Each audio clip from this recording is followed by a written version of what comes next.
His name, Merlin. What's going on, knights, lords, ladies, sorcerers, and enchantresses all throughout the land of Ambrion? My name is V, and welcome back to Merlin Weekly, where we're going over episode 6. A Servant of Two Masters. Let me just keep the plot short, because we have a lot to go over with this episode as we proceed. Summary of the plot. Merlin was made the servant of Morgana after a mercenary offense made him separate from Arthur as a whole. That way, Morgana could turn Arthur's servant into the most efficient assassin to kill him in ways that no other person has done before. Or can he? Let us find out together. That's the whole tagline for the whole episode. Let me tell you guys this up front. If they didn't write it for laughs, Merlin could have honestly killed Arthur, bar none. Like, let's just put the jokes aside.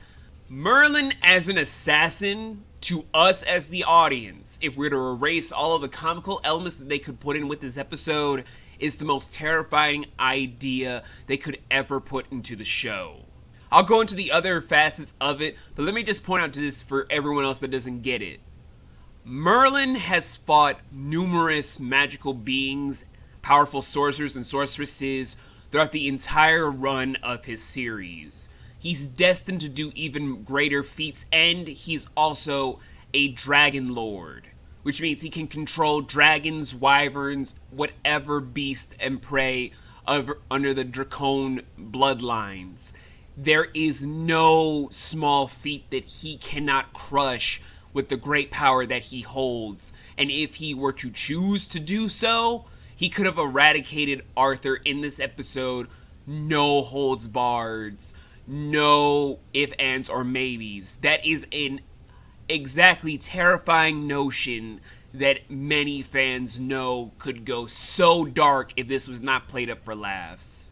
And they played it up for laughs, having him have a lot of failed attempts, from food poisoning, from trying to kill him with a bath, to a crossbow feat having a Looney Tunes moment of Bugs Bunny and Daffy Duck. There was nothing very funny when you guys just stopped to think, yeah, Morgana having him as the assassin, as a close personal friend to Arthur, this could honestly go so fucking badly. No questions asked, just pure, we fucked up, and we only saved ourselves from making this a joke type of mentality. That's what we did here. Other than that, though, it was a pretty good episode. We got to have some really good character moments for Arthur to actually show that he does try to honestly think things through on a logical standpoint. For if there's a traitor in Camelot, could it be one of my knights? No, of course not. They have no reason to do so because they don't have the knowledge to. Let me go to the obvious choice, but he also shows he still has that naivete that really will bite him in the ass the more the series will progress. He'll grow out of it, sure, but for now it's a big hindrance to his overall development, but we'll see that dwindle more and more as time goes on. We have a lot more elements about how Gaius does know a lot more stuff with the magical realms that can still help Merlin the more that he's developing as his father figure, as well as his mentor, guide, whatever, to keep him on the straight and narrow. We also get to have a nice little magical fight between Morgana and Old Man Merlin, which means, best part of all, Old Man Merlin was in this episode, ladies and gentlemen. We all love Old Man Merlin, ladies and gentlemen. He's the greatest character they have introduced for this episode because, 1, Old Man Merlin is canon Merlin. Number 2, Old Man Merlin has no fucks to give. Number 3, Old Man Merlin tells it like it fucking is. And number 4, Old Man Merlin will pimp slap a bitch if they don't respect Old Man Merlin for being the old Merlin that we all know and love for being Old Man motherfucking Merlin. Ladies and gentlemen, I don't know why I keep saying ladies and gentlemen this way, but it kind of sounds really nice in this voice, ladies and gentlemen. So, moving on from all the amazement that is Old Man Merlin, and the nice little moments of character growth, Gaius' importance to the story still being prevalent. I almost died 3 more times.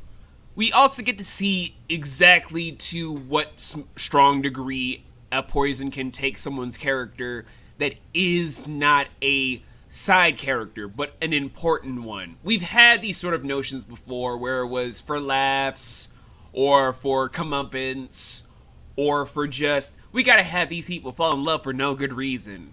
But what about a dark connotation that actually mattered? Ignoring the one with Arthur trying to kill his father because he found out that he was born from magic, but then the writers had to pull a whole, oh no, the bitch was lying. Yeah, you're totally not born from magic, when he was totally born from magic.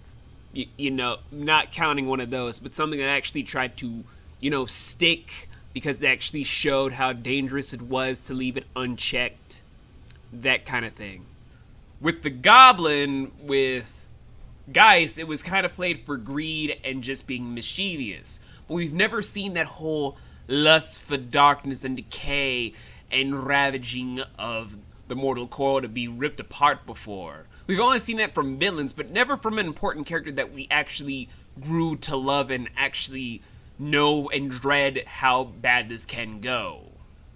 It's really an interesting character study because even though we see this in many shows already, it's just interesting here because, well, it never really goes into that sort of, if this wasn't played for laughs, how badly would this go? If this wasn't played for laughs, how dark would this actually be portrayed? And if this wasn't played for laughs, how much destruction and malice would be thrown our way to have us know that this was a terrible mistake the writers have done? And in all fairness, that's not a small feat.